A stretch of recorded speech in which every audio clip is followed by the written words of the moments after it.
네, 사고와 관련해서 제주해양경비안전본부의 브리핑 현장 함께 하셨는데요. 관련된 이야기 배삼진 기자와 계속해서 이야기 나눠보겠습니다. 네, 배삼진 기자, 현재 승선 인원이 정확히 파악이 되지 않는 것 같네요. 어떻습니까? 네, 그렇습니다. 당초에 승선 인원이 22명으로 그 해경에 신고가 됐는데 네. 지금 브리핑을 들어보니까 4명이 탑승하지 않았다. 그런데 그 생존자 1명이 그 배에 탑승 인원에 적혀져 있지 승선 인원에 포함되어 있지 않은 인원이다. 이런 지금 그 브리핑이 있었거든요. 예. 그런 걸로 봤을 때 현재 그 배 안에 몇 명이 타고 있었는지 여부는 좀 더 확인이 필요할 것 같습니다. 그런데 이제 해경에서 파악한 것으로는 승선 인원 중에 14명만 탑승이 된 것이 확인이 됐다. 이렇게 말을 하고 있으니까 그 정확한 탑승 인원이라든지 이런 부분들은 좀 더 이렇게 추가적으로 여러 이제 서에서 파악된 것이라든지 아니면은 실종자 신고리 들어왔다든지 아니면은 이런 것들이 추가적으로 좀 들어와야 좀 명확해질 수 있지 않을까 이렇게 생각이 듭니다. 네, 일단 승선 인원 자체가 좀 명확해져야 구조 작업도 원활하게 돌아갈 것 같은데 네. 그렇다면 현재까지 일단 3명이 구조된 것으로 알려지고 있고요. 네네네. 사망자와 생존자 상황 어떻습니까? 네, 지금 그 3명이 생존해서 예. 그 제주도에 있는 병원으로 옮겨졌다는 게 전해졌고요.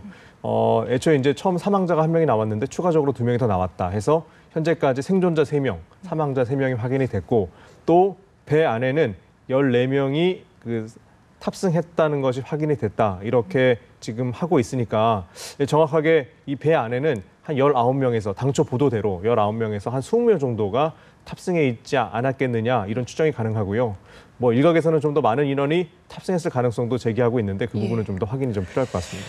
네, 그리고 지금 브리핑 이야기 들어보시면 생존자 중에 한 분이 뭐 줄에 걸려서 전복된 것 같다 이렇게 이야기를 하셨거든요. 네네. 지금 어떻게 우리가 상황을 파악을 해봐야 될까요? 뭐 또 조류 때문에 밀려서 네. 배가 전복된 건지 네. 어떤 상황이라고 보십니까? 이제 배가 출항을 했다라는 것은 당시에 출항을 해도 크게 문제가 없을 것이다라는 판단이 있었기 때문에 가능했다고 생각이 듭니다. 당시에는 지금 이제 저희가 이제 당초에 알기로는 당시 그 해상 상황이 좋지 않았고 또 비바람이 좀 많이 불었다 이렇게 좀 알려져 있는데 네.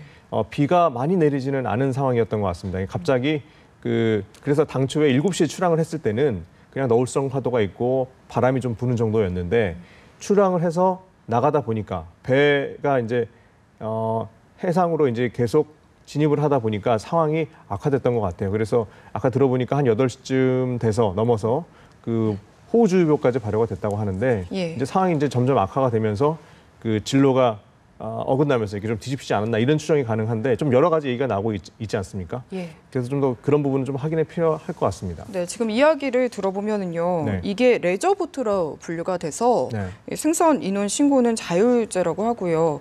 그리고 또 사실 7시쯤이면은 야간이다, 좀 저녁 시간이다 이렇게 봐야 될 것 같은데 네. 그때 자체적으로 판단해서 출항을 했다는 거 아니겠습니까? 네. 이게 좀 해경에서 제재를 하거나 통제를 하는 부분이 있어야 되지 않나 이런 의문도 드는데요. 지금 보면 이제 그 해상 상황이 만약에 호우주의보가 발령됐다 아니면은 파도가 뭐 몇 미터 이상 됐다 그러면 아마 출항 금지가 아마 내려졌을 겁니다. 어선들도 대부분 이제 태풍주의보가 발령된다든지 하면은 어선을 안전한 그 방파제 안으로 이제 들여보내는 그런 작업들이 진행이 되는데 이번 사고 같은 경우는 그런 작업들이 없었던 걸로 봤을 때 그 출항에는 큰 문제가 없었던 것으로 보입니다. 당초 이제 알려진 것처럼 돌고래 호만 있었던 것이 아니라 돌고래 1호 같이 해남에서 제주도 추자도 해역으로 낚시를 왔던 배가 있었는데 그 배도 같이 출항한 것으로 지금 현재 알려지고 있거든요. 그렇기 때문에 그런 것으로 봤을 때는 당시 상황 자체가 그 기상 상황이 안 좋고 너울성 파도가 있었지만 그 해남까지 가는 데는 크게 문제가 없었다고 이 어선 선장이나 또는 해경에서 좀 판단을 한 게 아닌가 네. 이런 생각이 듭니다. 네, 어쨌든 사고가 발생한 후에 좀 빠른 대처가 필요했을 것 같은데 지금 좀 추정을 해보면 마지막으로 교신이 된 게 어제 저녁 7시 38분쯤이었고요. 처음 신고가 제주해경 추자안전센터에 신고가 들어갔는데 그게 8시 40분입니다. 그럼 1시간 정도의 시간이 있었거든요. 왜 바로 신고하지 않았다고 보시나요? 지금 보면 당초에 돌고래호와 돌고래 1호 같이 이제 출항을 한 것으로 이제 추정이 됩니다. 네. 그런데 이 두 배가 이제 야간에 이제 출항을 하다 보니까 서로 이제 교신을 하면서 방향을 맞춰가면서 해남 쪽으로 이제 방향을 잡아가지고 간 것 같은데 야간에는 뭐 아시겠지만 지금 레이더가 다 있지 않습니까? 레이더가 다 있기 때문에 그걸로 GPS를 잡아가지고 방향을 가기 때문에 가는 데는 크게 문제가 없었던 것 같아요. 현장에서 추자도에서 해남까지 가는 데는. 그런데 그 가다가 보니까 교신이 안 되는 거죠, 중간에. 예. 그러니까 이제 계속 교신을 하고 가다가 마지막 교신이 되는 시간이 7시 38분이었어요. 네, 그렇죠. 그러니까 7시 38분에 이제 끊긴 거죠. 그래서 이게 뭐가 문제가 생겼다라고 해서 주변을 돌아다니면서 이제 수색을 한다거나 그렇게 진행을 했겠죠. 그런데 계속 연락이 되지 않은 상황입니다. 그런데 아까 해경에서 브리핑에서 무슨 얘기가 있었냐면 배가 들어와야 될 시간에 들어오지 않았기 때문에 파악이 됐다. 이런 얘기도 있었어요. 예. 그랬죠. 예. 그 얘기는 무슨 얘기냐면 통상 가다가 교신이 안 되는 경우도 있고 안전 항해를 하고 있다 그러면 뭐 교신을 특별히 할 필요가 없지 않습니까? 예를 들어서 뭐 지금 위급 상황이다라고 무전이 만약에 그 뭐 진도 해경 집 VPS나 이런 데에 도달했다면은 큰 문제가 있어서 출항을 했겠지만 현재 상황에서는 크게 문제가 없다라고 판단을 했기 때문에 당시 좀 이제 신고가 늦어지지 않았나 그냥 그렇게 추정이 되는데 네. 또 이런 것도 가능합니다. 예를 들어서 배가 가다가 너무 급박한 상황이 터졌는데 그걸 확인을 해야 되는데 확인할 상황이 없잖아요. 근데 그 안정적으로 가고 있다 이런 판단을 했기 때문에 뭐 그 교신이 안 돼서 그 원활하게 이제 수색 작업이라든지 이런 게 신고가 늦어지지 않았나 뭐 이런 부분도 추정해 볼 수 있을 것 같습니다. 네, 교신도 끊겼고요. 그리고 교신이 끊기면서 VPS에서도 사라졌다 이렇게 전해지고 있거든요. 네네. 그렇다면 좀 이렇게 작은 규모의 배라서 VPS에서 사라져도 바로바로 확인이 안 된 건지 그런 감시나 뭐 확인 체계가 어떻게 되는 겁니까? 일단은 모든 배들은 그 번호가 부여가 돼 있습니다. 그래서 이 배가 어디로 출항하는지 어디로 가는지 여부가 그 진도 VPS 상황에 예. 그러니까 레이더 상황에 다 표시가 됩니다. 그래서 배가 어디로 이동하고 있는 상황이 실시간으로 파악이 되는데 이게 이제 사라진 거죠. 근데 이제 사라지는 이유는 여러 가지가 있을 수 있습니다. 이게 완전히 GPS를 통해서 확인을 하는 작업이기 때문에 예를 들어 기상 상황이 안 좋아지면 확인을 하기 어려운 상황이 될 수 있겠죠. 그렇기 때문에 기상 상황이 어려워져서 확인되지 않은 상황이 될 수도 있는데 섣불리 뭐 거기에 대해서 그 신고가 들어오지 않은 상황에서 출동을 해가지고 구조 작업을 한다거나 그러면은 굉장한 인력의 낭비가 될 수 있지 않겠습니까? 그러다 보니까 일단은 좀 지켜보자. 이런 상황이지 않았을까 싶어요. 그래서 1시간 이상 그렇게 신고가 지연된 이유는 좀 그런 것으로 추정해 볼 수 있는데 일단 사고가 났기 때문에 문제가 되는 것이지 당시 상황으로 봤을 때는 어떻게든 좀 수습을 해보려고 했던 게 아닌가라는 추정을 좀 그렇게 좀 해볼 수 있을 것 같습니다. VPS도 기계다 보니까 뭐 오작동이 있거나 이럴 수도 있는 건가요?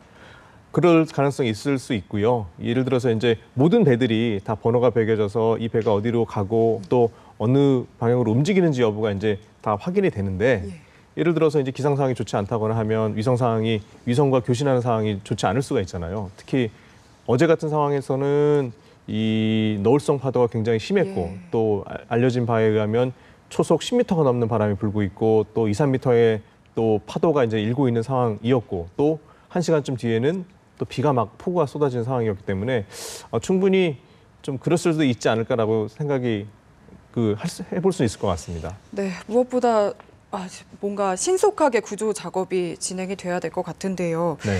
지금 조금 전에 이 수색 작업을 하고 있는 선장분도 연결을 했더니 배 선내에는 아마 없을 것으로 추정한다. 본인은 그렇게 말씀을 하셨고요. 실제로 지금 사망자도 좀 이 전복된 배에서 멀리 떨어진 곳에서 발견이 됐거든요. 그렇다면 이렇게 시신이 떠밀려가서 수색에 좀 어려움이 있지 않을까 이런 생각도 드는데요. 지금 그렇게도 추정해 볼 수 있을 것 같아요. 일단은 지금 사망자들이 발견된 지점이 배하고 상당히 떨어진 지역이라고 지금 전해오고 있거든요. 예를 들어서 배에서 한 사망자 같은 경우는 배에서 한 1.5km 떨어진 곳에서 아이스박스가 몸에 감겨져 있는 상태로 발견이 됐다. 이렇게 전해지고 있습니다. 네, 그렇죠. 그 얘기는 무슨 얘기냐면 상황 자체가 굉장히 급박하게 돌아가고 있는 상황에서 떠밀려가서 그쪽에서 이제 발견됐다는 건데 일단은 지금 그 사망자가 그쪽에서 발견됐다는 얘기는 실제 전복된 배 안보다는 바깥에 더 많은 탑승자들이 있을 가능성을 배제할 수 없는 상황이 된 것 같아요. 그래서 지금 해경에서도 아까 이제 발표를 했다시피 함정을 대거 한 46척 정도를 투입을 해가지고 수색 작업을 벌이겠다 이렇게 나서는 상황으로 봤을 때는 좀 더 이렇게 넓은 광범위한 지역으로 확대를 해가지고 수색 지역을 좀 넓을 것으로 지금 이제 보입니다. 네. 그리고 세 분은 지금 구조가 된 상태죠. 젊은 남성이라고 알려지고 있는데 네네. 어떻습니까? 지금 세 분은 구조가 돼서 병원으로 이송이 됐는데 지금 보니까 계속 속보가 뜨고 있어요. 그분들이 하시는 얘기가 예. 계속 전해지고 있는데 그분들이 하셨던 말씀 중에 뭐가 있냐면 27명이 탑승하고 있었다. 그리고 배 안에서 10시간 이상 버텼다. 이런 얘기가 있습니다. 10시간이면은 사고가 발생한 지 그러니까 새벽 한 5시 정도까지거든요. 예. 그러니까 10시간 이상 버텼다 그러면은 그 안에 많은 분들이 아직까지 있을 가능성도 좀 배제할 수 없는 상황인 것 같아요. 근데 아까 이제 그 해경 본부장이 브리핑을 할 때 어떤 얘기를 했냐면 안에 들어가 보지 못했다 이렇게 얘기를 했어요. 응? 그러니까 잠수사들이 대거 이제 한 지금 아까 발표에 따르면 한 40명 이상을 좀 더 투입할 예정인 것으로 이제 전해졌는데 네. 배 안에는 아직 못 들어가 봤다. 이런 얘기를 하고 있거든요. 그리고 생존자들이 얘기하는 부분은 생존자들은 배 안에서 발견된 게 아니고요. 당초에는 이제 선실 안에서 발견됐다. 이렇게 전해졌는데 예. 선실 안에 있었던 게 아니라 배 위에서 있었던 것으로 이렇게 전해지고 있어요. 자기들이. 예. 그러니까 이제 생존자들이 얘기하기를 우리는 배 위에 있었다. 이렇게 얘기를 하고 있기 때문에 그래서 10시간 동안 들어보니까 그 안에서 생존자들이 있었다라고 하는 거 봤을 때는 그분들의 말을 좀 더 이렇게 추정을 하자면 수색을 좀 진행하면 생존자들이 더 나올 수 있지 않을까 이런 추정이 가능한데 근데 문제는 그 안에 계셨던 분들이 좀 더 얼마나 버틸 수 있을 것이냐 이게 이제 굉장히 관건이 될 수 있을 것 같습니다. 네. 그리고 지금 방금 들어온 소식을 보면요. 상황이 전해지고 있는데요. 말씀하신 대로 비가 와서 구명조끼가 축축해서 이 승객 대부분이 착용하지 않고 옆에 놔두고 있었다. 이렇게 전해지고 있거든요. 이 상황을 어떻게 봐야 될까요? 그럼 급격하게 좀 배가 전복되면서 이렇게 구명조끼를 착용하지 못한 분들도 있을 거라고 저희가 추정을 해볼 수 있을까요? 네, 그럴 수 있을 것 같네요. 지금 당초에는 사고가 발생하면 무조건 구명조끼를 입어야 됩니다. 네. 근데 구명조끼가 축축해서 입지 않았다라는 것은 당시 상황 자체가 그 안에 상황 자체가 그렇게 급박하게 진행되지 않았다 이렇게 볼 수가 있을 것 같아요. 만약에 상황이 굉장히 급박해서 내가 빠져서 사고를 당할 수 있을 상황이다 그러면 구명조끼를 다 착용을 하고 대기를 하고 있었을 것 같은데 구명조끼가 있었으면서도 착용하지 않았다는 것은 당시 상황 자체가 굉장히 급박하게 돌아가지 않았던 것으로 추정이 되고 또 전복이 이루어진 상황도 또 굉장히 또 급박하게 뒤집힌 게 아닌가 예. 이런 상황이 지금 추정이 되거든요. 그래서 일단은 구명조끼를 입지 않았다라고 얘기하는 거 보면 생존자가 그 당초 예상보다 좀 더 줄어들 가능성이 있지 않을까라는 생각이 가능합니다. 일단은 구명조끼가 축축하게 젖어 있어도요. 어차피 배 물속에 들어가면 축축하게 젖습니다. 예, 그렇죠. 그러면 축축하게 젖어 있는 상태에서 뜨는 거거든요. 구명조끼는. 그리고 얼마 동안은 버틸 수가 있습니다. 그 구명조끼를 통해서. 그런데 구명조끼를 벗고 있었다고 하면 사실은 자기 힘만으로 배 그 물 위에서 떠 있는 것 자체가 쉽지 않거든요. 특히 지금 배가 그림을 보시면 아시겠지만은 배가 이렇게 전복된 상태에서 에어포켓이 형성되어 있는 것으로 추정이 됩니다.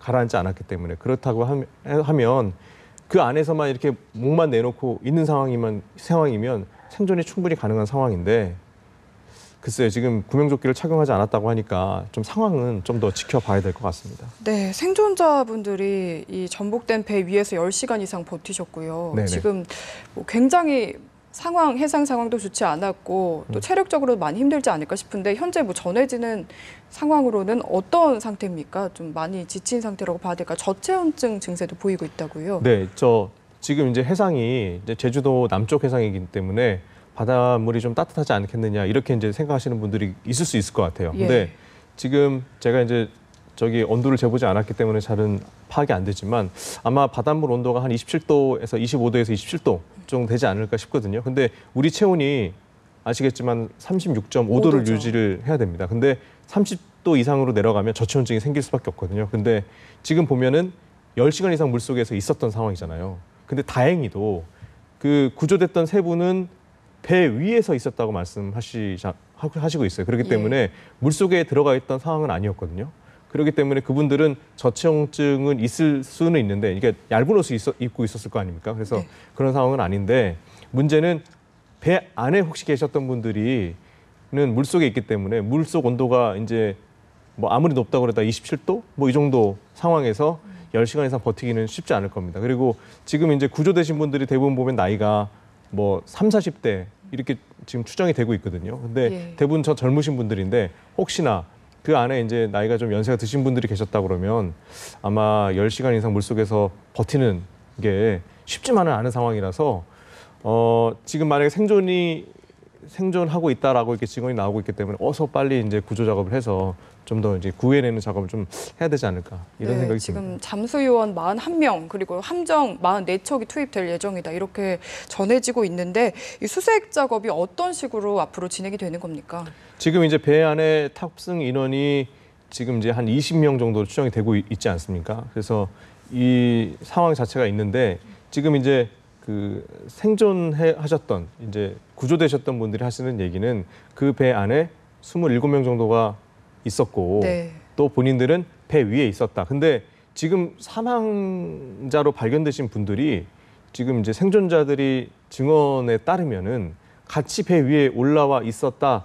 이런 증언이 좀 포함이 돼 있어요. 예. 그 얘기는 무슨 얘기냐면 근데 이제 너울성 파도가 하도 심하게 부니까 지금 그 현장 상황이 어제 바뀌지 않았습니다. 어제도 초속 10m 이상의 바람이 불었고 너울성 파도도 2, 3m가 치는 상황이었거든요. 근데 오늘도 지금도 아까 그 브리핑을 들어보니까 상황이 그렇게 어제 밤 상황이랑 그렇게 나아지지 않은 것 같아요. 너울성 파도가 현재도 2, 3m 상으로 이렇게 치고 있는데 이제 문제는 그 배 위에서 버티지 못하고 떨어지신 분들이 그 떠밀려서 먼 해상까지 한 1.5km까지 떠내려서 이제 가신 게 아닌가 추정이 되는데 이런 상황이라면 지금 이제 선박이 지금 함정 포함해서 경비 함정 포함해서 이제 40척 이상이 이제 투입이 되는 상황이잖아요. 그래서 예. 이럴 때는 1km 또는 3km, 5km 이런 식으로 수색 구역을 정해서 아마도 이렇게 될 것 같습니다. 시간이 지나면 지날수록 파도에 떠밀려서 만약에 그 배 안에서 이제 이탈하신 분들이 계시다고 한다면은 계속 떠밀려 가지고 갈 수밖에 없는 상황이기 때문에 네.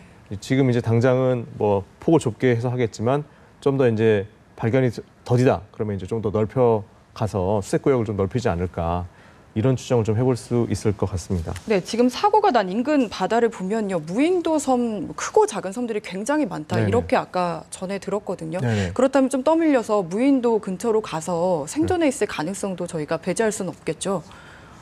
그럴 가능성도 배제할 수 없을 것 같습니다. 그 세월호가 터졌을 때 예. 그 뭐 한 40km까지 시신이 발견되거나 뭐 물품이 떠내려가거나 이런 경우가 있었거든요. 그리고 당시에 이제 일부 시신은 섬 인근에서 발견되기도 했습니다. 그래서 지금 이제 시간이 많이 지나지 않았기 때문에 생존해 있을 것으로 추정을 해보면 네. 인근 섬에까지 떠밀려서 거기서 이제 뭐 발견될 가능성도 배제는 할 수 없겠죠. 하지만 그거는 당시에도 어선들이 돌아다니면서 수색 작업을 했어요. 예. 그래서 그렇기 때문에 이번에도 아마 추자도에 있는 어민들이 좀 나서가지고 현장 인근을 좀 돌면서 지금도 이제 수색 작업을 계속 같이 병행해서 진행하고 계신 것 같은데 그 추자도 어민들이 인근 그 섬들을 이렇게 돌아다니면서 이렇게 하면은 좀 이제 생존자들이라든지 아니면은 좀 실종되셨던 그러니까 분들을 좀 발견할 수 있지 않을까 이런 생각이 듭니다. 네, 지금 사고가 발생한 지 한 13시간 지났고요. 14시간 가까이 돼가고 있는데 그동안의 사고 경위를 저희가 다시 한번 정리를 해볼까요? 네, 사고가 발생한 것은 어제 저녁 7시 38분쯤으로 추정이 됩니다. 네. 당시에 그 함께 그 출항을 했던 함께 떠났던 그 돌고래호에서 마지막 교신된 시점이 이제 그 시간인데요. 신고가 접수된 시간은 해경에 신고가 접수된 시간은 정확하게 9시 3분이라고 해경에서 못을 박았습니다. 네. 그래서 약 한 1시간 20분 뒤에 신고가 이루어졌는데요. 그런 이후에 그 해경에서 선박과 또 해군에서 또 함정 6척이 투입이 돼가지고 수색 작업을 벌였습니다. 그런데 그 수색 작업이 밤 상황에도 호우주의보가 계속 발효가 되고 또 너울성 파도가 계속 심하고 하다 보니까 수색 작업 진척이 이제 어렵다가 그 오늘 오후 6시 25분쯤에 이 생존자 3명이 확인이 되면서 급격하게 이제 진행이 되고 있는 상황이고요. 지금 이제 함정이 그 해경 경비 함정하고 해군 함정을 포함해서 이제 46척을 투입하기로 했으니까 네. 이제 좀 더 지켜봐야 될 것 같은데 날이 밝았기 때문에 아마 헬기도 투입이 될 수 있을 것으로 보입니다. 그래서 크게 비바람, 폭풍우가 치기 전에는 헬기가 투입이 가능하니까 위에서 내려다보면서 생존자들을 좀 더 발견하는데 좀 주안점을 둬서 아마 수색 작업이 진행되지 않을까 그렇게 싶습니다. 네. 예, 어제 오후 7시에 출항을 해서 40분 뒤쯤에 지금 배가 연락이 끊겼습니다. 40분 사이에 기상 상황이 갑자기 악화됐다 이렇게 봐야 될까요? 아니면 좀 무리해서 출항을 했다 이렇게 추측해 볼 수 있을까요? 그 두 가지 다 가능하지 않을까 싶어요. 왜냐하면 파도가 2, 3m 정도 이렇게 하는 상황, 그러니까 바람이 10m, 초속 10m 이상 불고 있고 또 파도가 2, 3m가 치고 있는 상황이라고 그러면 굉장히 높은 파도라고 볼 수가 있거든요. 예. 그리고 이 어선은 아시겠지만 굉장히 작은 배입니다. 한 20명 정도가 탑승할 수 있는 작은 배인데 이 배가 그 너울성 파도를 견딜 수 있을 것이냐. 이 부분에 대해서는 조금 사실은 의문이 들어요. 왜 그렇게 무리하게 출항을 했는지. 그런데 아시겠지만 그 이 배가 당초에 어제 새벽에 그 돔을 잡기 위해서 낚싯배들이 이제 출항을 해남에서 했거든요. 그래서 예. 추자도까지 내려와서 작업을 한 다음에 이제 한나절 정도를 좀 지내다가 밤에 복귀하려고 했던 것 같아요. 예, 추자도로. 그렇죠. 그러니까 집으로 돌아가야 되니까 무리해서라도 갑시다. 이런 얘기가 안에서 나왔지 않았을까라는 생각이 들고요. 그러니까 이제 무리하게 출항을 했느냐 안 했느냐 여부는 사실은 그 좀 더 조사가 진행이 돼야지 알 수 있는 부분이기 때문에 여기서 섣불리 말할 수는 없지만 파도가 좀 더 높은 상황이다라고 했을 때는 사실은 가지 않는 게 맞죠. 맞는데 거기에 이제 탑승해 있던 그 승객들이 이제 집에 또 돌아가야 되는 상황이 있을 수 예. 있고 또 이렇게 선장이 판단하기에 갈 수 있겠다라고 판단했기 때문에 출항했을 것 같은데 그 여부는 좀 더 좀 지켜봐야 될 것 같습니다. 네, 모쪼록 무사히 귀환할 수 있길 좀 바라보도록 하겠고요. 계속해서 소식 들어오는 대로 이야기 나눠보겠습니다. 네. 배삼진 기자와 함께했습니다. 네. 감사합니다.